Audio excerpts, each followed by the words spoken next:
Hey everybody, welcome to Wacky Wednesday number 52 on the Mana League. I'm John as always, and I've got a paper draft recap here because we did something pretty wacky at our local gaming store, the Gamers Emporium. Every Friday Night Magic before pre-release, we do a Chaos Draft. We take packs from Standard, or actually beyond Standard. We had Return to Ravnica through Dragons of Tarkir, or sorry, Magic Origins. So here I am opening up a what did I open up? A Theros pack to begin with.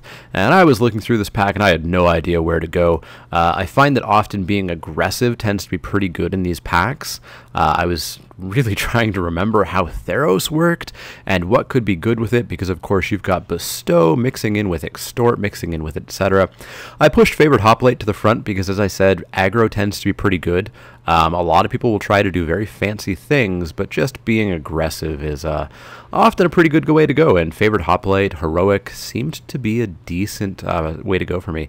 Much better than that Steam Augury that was in the back. Next pack, it's time for some M15, because why not? So M15, again, has some aggressive stuff. I push a Welkin turn there to a front. The commons aren't that exciting. There's an Elvish Mystic in case I want to ramp and do some funky things. It looks like the rare was missing from this pack. I kind of thought about Rummaging Goblin maybe. White-red, of course, is the best aggressive. Sign in Blood is very good card advantage, so I pushed that to the front as well. Overwhelm, I never really liked when it was in the draft format in M15, which wasn't one of my favorite formats anyways. But yeah, this pack wasn't really seeing too much for me, especially on the super duper aggressive plan. The Welkin turn's probably the best option there, and even that's not a great option. So I think it was really between the Welkin turn, the Elvish Mystic, and the Sign in Blood. And I kind of decided to go, I believe, with the Welkin turn, I think. Oh, no. The Elvish Mystic is what I went for, just in case Green Ramp showed up. Next up, we've got some Cons of Tarkir, because we may as well get all of them going. There's a fancy foil Alpine Grizzly, but there's a Ride Down that I'm looking at. Ride Down's pretty solid removal. The rare is unfortunately Abzan Ascendancy, and I don't really want to go 3 colors in something like this. Though with Cons and Dragon's Maze and Fate Reforged in the set, there is a fair bit of fixing, so you can get by with it. But I do push Ride Down to the front because it goes into my red-white aggressive plan, and it's removal that gets picked pretty darn highly in a Chaos Draft, because the one thing that's good across all sets ever is taking removal.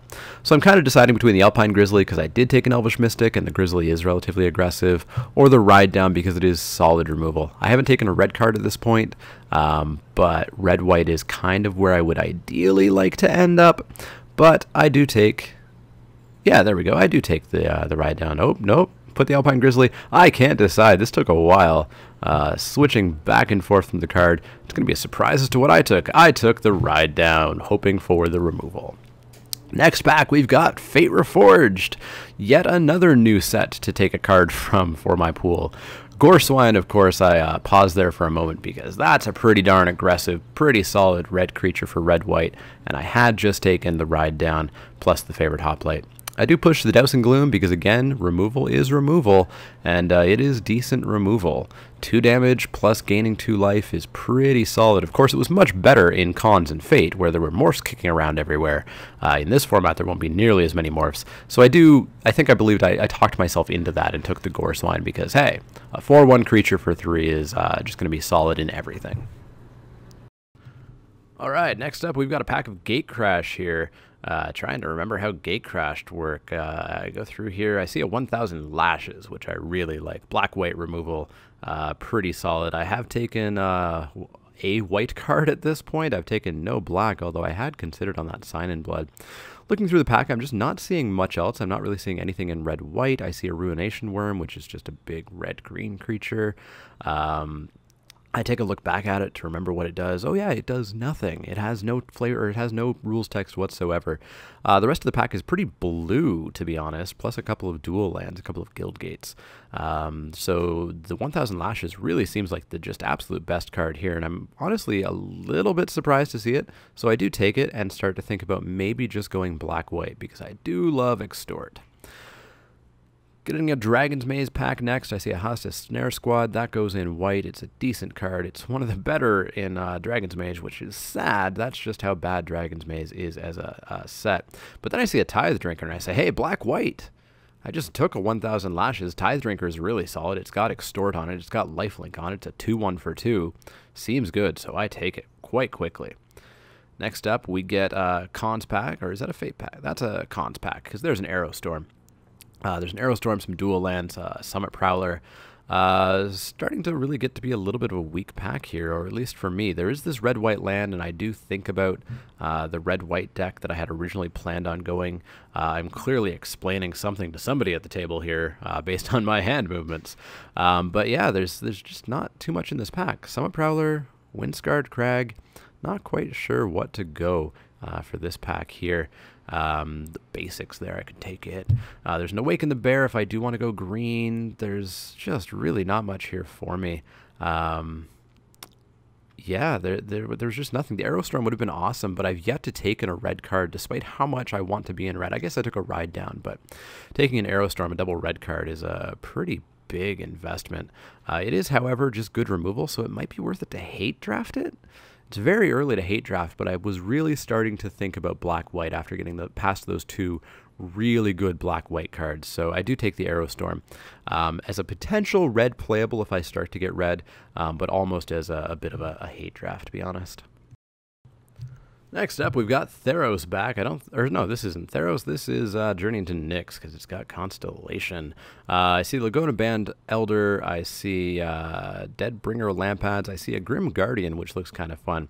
At this point, I start to think about the constellation interactions that could happen with the black-white removal, such as 1,000 Lashes, which I already have. And I start thinking about maybe building a black-white constellation deck. And I've got two choices here, the Lampads, which are going to let me be aggressive, or the Grim dude that I just took that I can't think of his name. Grim Guardian? Sure, let's go with that, which helps me drain life, which actually goes in with the Extort plan that a black-white deck might have as well. Here we are back to M15. I see a Seraph of the Masses and a Warden of the Beyond, both white creatures, one significantly larger than the other, usually, assuming you have a number of creatures on the board. The Warden of the Beyond, I'm not sure how often I'm going to exile something, so I think I'd rather have a flyer, especially with Convoke to maybe get it out a little bit faster, so I do take that, and I'm fairly happy with that pick. Next up, we've got Cons, and there's an Erase on top, which I was happy to see as potential sideboard, but then I see a Raider's Spoils, and I say, hey, I'm thinking about Constellation. Raider's Spoils is an enchantment. It's also just really good, especially with things in the air. So I take it, and I figure, hey, I might not get the Warrior synergy all that much. Warriors isn't going to be that supported in a draft with, 8 or 9 different sets in it, but the enchantment part is supported. All right, coming down to the wire here for the end of pack 1, I've got a Silent Artisan and a Loathsome Catabobliss, or however you say that, as my real only picks. One requires green to be activated, so Silent Artisan seems like the only pick to me for that pack. Probably won't play it, but I do take it. This pack, I see a Tireless Missionaries as the only playable. Surprisingly late, Ranger's Guile and Rummaging Goblin. Both are pretty decent, or at least were in their format. Maybe they're a little bit weaker in this format, but one thing with Wacky Draft or Rainbow Draft or Chaos Draft is not all the players at the table know all of the formats. Some are relatively new. Some haven't played with these cards, so they have to read them. I think I took the Rummaging Goblin there. So here we've got an Embodiment of Spring, a Lens of Clarity, a Swamp. It literally doesn't matter what I'll take. I won't be playing any of these cards, and probably nobody else will be playing them. So again, we actually get a decent pick here, Will of the Naga or an Aenoch Guide. Will of the Naga is slightly annoying, but it costs a lot, so I don't expect many people to play it, even with the Delve, because Delve, of course, won't be super supported. So I do take the Aenoch Guide just because it is, a 2-drop that somebody might have played, and maybe I play some green, I don't know. Who knows? Unfortunately, I didn't get a last pick from that pack. I think somebody must have taken the basic land out of their pack that they shouldn't have done, so I got, I was the one who drew the short straw and didn't get the pick. So I opened Dragon's Maze next. I figure let's get this horrible monstrosity out of the way. I see a Tithe Drinker on top, which of course goes right into my black-white plan. There was a Steeple Rock there, and then things just kind of get a little bit worse. There's a Windrake, which is fine, but I really haven't gone blue that much. In the back, we've got a whole bunch of multicolored cards in colors that I'm not super in. There is Blaze Commando, which is fine if I wanted to go the red-white plan still, but I've really not taken anything to do that since pack 1, pick 2. So I do push the Tithe Drinker to the front and start to kind of think about black-white being where I want to be. So I do take that, and at that point I really start to feel committed to black-white. Next up, I get past a pack of Born of the Gods. I've got a Revoke Existence, which is a really nice sideboard card. Of course, I'm the one who's probably going to take a lot of the enchantments, but whatever. Undercrow Skyguard is nice to see. It's got Heroic, which is always good, although I haven't really taken anything to trigger Heroic. There is also a Shrike Harpy here, which is sort of decent removal. And then I also see a Spiteful Returned, which is a nice bestow creature. Whenever it attacks, your opponent loses a life right away. And of course, you can bestow it to give that ability to a creature. So that goes in with my enchantment theme. That goes in with sort of my life loss theme that I'm going with Extort and Grim Guardian and things like that. But stupidly, as you saw, I talked myself out of it, went with the Undercrow Skyguard, even though I didn't have things to trigger Heroic with, really. Probably a bad choice there. I really should have gone with the Spiteful Returned. Next up, we take a look at some Theros. We've got a Fleshmad Steed and a Farah's Warden. Nothing exciting. A Last Breath is fine. And then, hey, I got past a 100-handed one. And I'll read the bonus as well. 100-handed one is a solid rare. It's a 3/5 Vigilance that can become much bigger. I believe it becomes a 6/8, and it can block 100 creatures. 100 creatures it can block. So I take that pretty darn quickly. Very solid bomb card for my deck. Getting past some M15, we've got the Chief Engineer is the rare still in here. Not very good, especially not in this set, or this quote-unquote set of 9 sets. But I see an Oresco Swiftclaw back at the back, which is a very solid aggressive card. I had that pushed to the front along with the Crippling Blight and the Pegasus. But Swiftclaw is just super good, just so aggressive. 3/1 for 2. It's 1 and a white, that is. That's one of my favorite stats for a white creature, so I pretty happily take that. Next up, we get some Return to Ravnica. I don't think we've seen Return to Ravnica just yet in this draft, so flipping through these cards, seeing what there is, there's a whole lot of nothing, other than a Dagger Drome Imp, which is fine, and Lifelink. Hey, I've got a slight Lifelink and Life Drain theme going on, so why not take it? Because there's nothing else in the pack for me, and it's actually a fine card. Next up, we get some Gatecrash passed over. I've got a Vizkopa Confessor there on the front, plus an Orzhov Charm. Those things are very, very, very happy to see. A Dutiful Thrall as well, which isn't quite as good. So I'm really torn between the Confessor to get another Extort, plus that ability to look at their hand and maybe pull some stuff out, or just the versatility and cheapness of an Orzhov Charm. It's removal, it's bounce that I probably won't use from the graveyard to the battlefield, or personal bounce of my own creatures. I want it for the removal primarily. I do ultimately go with it. It's cheaper than the Confessor. Next up, we've got some Dragon's Maze. There's a nice foil Guildgate sitting there, and not much else going on, to be honest. There's really nothing for me. There's no black cards, there's no white cards, there's no black and white cards. There's only a foil Rakdos Guildgate, so why not? I'll take a foil Guildgate. Into the pile it goes. Next up, we get some Journey into Nyx, and there's a Font of Vigor, woohoo, a Deadbringer Rampart, or a Deadbringer Lampad. I just slurred those words together. An Armament of Nyx, which I had to reread to remember that, yeah, it's not that good. And an Underworld Coinsmith, which is awesome. Black-white, it's got Constellation, it's got the life gain, life loss theme that goes with the Extort that I have off the Tithe Drinkers. Pretty happily take the Underworld Coinsmith. Next up, we get some RTR back, and there's a Sphere of Safety on top, which is kind of cool. It goes with my enchantment theme and really works well with Theros. Really, really works well with Theros, especially with the Constellation guys that I've got. So I kind of keep that on top, and really there's not many other choices. There's a Trained Caracal, which isn't that exciting. I could hate draft a Courier's or a Courser's Accord or a Is It Statigaster, but why bother? Sphere of Safety just seems like it could be a really fun pick to me. Yeah, especially with Theros in the mix. So I pretty happily take that Sphere of Safety. Next up, getting to the slim pickings, we've got Born of the Gods, a whole lot of green, and a Revoke Existence. Well, I'm decidedly not in green, and that is some decent green there, actually. So I take the sideboard Revoke Existence because, hey, I might need it. Who knows? Next up, it's time for some Dragon's Maze again. This is the pack that I opened. There's the Render Silent that still nobody wanted. There's a Crypt Incursion or a Riot Control, both of which technically could go into my deck due to their colors. But they're not exciting, and I won't actually play them, so why not Rare Draft? Let's take that, I assume, 50-cent Render Silent. Next up, we've got Born of the Gods. There's nothing here for me. There's a Snake of the Golden Grove, I think it's called Grove. Reckless Reveler, Nullify. I take the Snake. Why not? Nothing else going on in that pack really for me. And some Theros. We've got an Afara's Warden, a Demolish, and a Swamp. Well, I'm not going to play any of these, but I may as well take the one that I might play if I desperately had to and kind of hated myself a little. So, Afara's Warden into the deck. Let's see if there's anything left in M15. There's a Scrapyard Mongrel or a Forest. Well, I take the Scrapyard Mongrel because somebody's going to play that over the Forest. Everybody has unlimited forests available to them, so I won't really hate draft the basic land. And hey, I get a last pick forest anyways, so into the pile goes my basic land. So my last remaining pack is Gatecrash. So let's open it up and ditch the token and see what we get. We get, hey, Godless Shrine. I guess that's pretty okay. I'll take a Shockland any day of the week. And a Shockland in my colors. How crazy is that?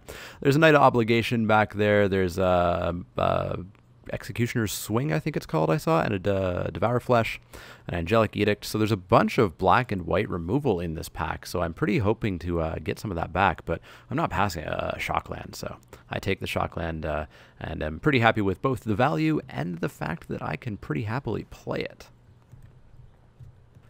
Well, let's hope I get past something good. I get a pack of Fate, I believe. I saw a Sprinting Warbrute there, which would have been nice had I have gone red-white or red anything. But black, there's really just the Silumgar Butcher. I'm not seeing too much else. There's Strongarm Monk, which is all the prowess business that I don't super care about. Or resupply a Sandstorm Charger. I take the Butcher. Seems like the best card in the pack for me. Next up, we get a pack of Fate Reforged. There's another Warflower on top, another good red-white card, so it's unfortunate I didn't get to go in there. And then Dromoka comes by, and I say, whoa, wait a minute. Nobody appears to be in green-white. I'm in white. Could I splash green? I debate about it, because Dromoka's broken, but I decided to be consistent, go with the Absand Sky Captain, and pass that Dromoka on. Yeah, you know, Dromoka's amazing, and I could have splashed for her. But I just didn't feel like trying to run that risk. I wanted to just have a nice, consistent deck where I wasn't going to have dead cards laying around, and I swiped that annoying fly away. In this pack, of course, there's an Evolving Wilds. I could have easily splashed, so I pushed the Stalwart Aven ahead. There's an Auramancer and Aven Battle Priest, but Stalwart Aven really kind of looks like the best pick to me. It's just a solid card, not Exploit. I've already forgot what the mechanic is. Not Exalted. What's the mechanic? Why have I forgotten it? Renown. That's what the word is I was looking for. It's got Renown, and Renown's pretty solid, especially in a somewhat aggressive flyer. All right, on to a pack of dragons. It looks like there is a Vulturous Aven there, which is just super, super, super good. I don't have tokens or anything really to exploit, and that's my second exploit card, but Vulturous Aven's just too good to pass up, and at worst it's a 2/3 flyer, which is pretty handy. All right, on to a pack of Dragons of Tarkir. We've got Coat with Venom, I guess, question mark. It's kind of the only card in the pack for me. There was a Scion of Ugin I could have considered, but it's so expensive, and I want to be a little bit more low cost to finish off games before people's fancy stuff starts to happen. Next up, we've got a pack of Theros. Journey into Nyx? Looks like Journey into Nyx to me. We've got a Nightmarish End, which is just really obnoxious to actually get effectively to be good. But I see a Brain Maggot way at the back, and hey, that's an enchantment. It's low cost. It's really good pseudo kind of a little bit removal, even for spells, sort of. So I pretty happily take that Brain Maggot. Getting into the drags, we've got some Magic Origins here with an Undead Servant or a Mighty Leap or an Eyeblight Massacre, which, hey, it's not too bad. There's going to be next to no elf synergy going on, but it's still a Bile Blight for one more. Seems like a totally fine pick to me, and I really don't want that Undead Servant, and I'm not really the deck that wants a Mighty Leap, so I take the Eyeblight Massacre pretty happily. Pretty darn happily. On to a pack of Journey. We've got Renowned Weaver, Harvest Guard Elsaids. Hey, that's not bad, and I just passed one and had kind of considered it until I saw the Brain Maggot. There is also a Laguna Band Elder. If I wanted to, or not Elder, Trailblazer. If I wanted to, you know, maybe go long, it's a decent wall. It's kind of like a Yoke Dox that maybe can get bigger, but I, at this point, remembered I don't really have much to trigger Heroic. And the Harvest Guard Elsaids just seem a little bit better. They trigger Constellation. They, you know, hold the ground a little bit. They just seemed fine as a pickup for me. Into the dregs, we've got ourselves a whole bunch of nothing in this pack. Not even things that I would really consider playable by anybody. Maybe the Ember Beast, but not even really that. Wildwood Rebirth, not good. Scatter Arc, not good. Gruul Guildgate, I guess, could be something that I take just to have another Guildgate. And yeah, that's what I do, because that pack was dead. Well, let's see. Do we get anything in the dregs? Well, we get this pack here back with the Executioner's Swing. I was hoping to get that or the Devour Flesh or the Angelic Edict, but that was fine enough. I totally forgot that the creature had to damage you, unfortunately, which does make it a little bit less good. It makes it worse, but hey, it's still fine. In this pack, we've got a Resupply, a Grave Purge, and a Tarka Pummeler, which seems really late. It's a card that I am pretty sure was good, and I just never, ever got to play with. I don't recognize the art. I forget that it's in the set. I probably should have just hate drafted it here, but I did take the, I guess that wasn't a Grave Purge. Was that a, yeah, a Grave Purge. That's what I was thinking of. In this pack, we've got a Tassiger's Cruelty, an Arishan Cleric. I figure maybe I'll play that. If I'm up against aggro, I might need the life gain and blocker, maybe, but that pack was arguably dead as well. Next up, I get past the awesome choice of Gnarlroot Trapper or Mountain. I take Gnarlroot Trapper. Seems like the pick to me. I might play it if I have to, but I don't really have an elf synergy going on or a need for that green mana, really. But hey, still a fine pick. And again, I don't get a last pick. I've really got to get on people making sure they don't take out the basic lands when we do these Chaos drafts. But that's going to wrap it up for the draft portion of this draft. It went fairly well. I got this sort of black-white constellation, enchantment, extort, life loss, life gain kind of thing going on. So make sure you watch the next video so that you can see what deck I built out of that pile of several sets worth of cards and how my matches went. So make sure you click the link in the outro or hit next if you're on the playlist, or somehow get yourself to Wacky Wednesday number 52, part 2.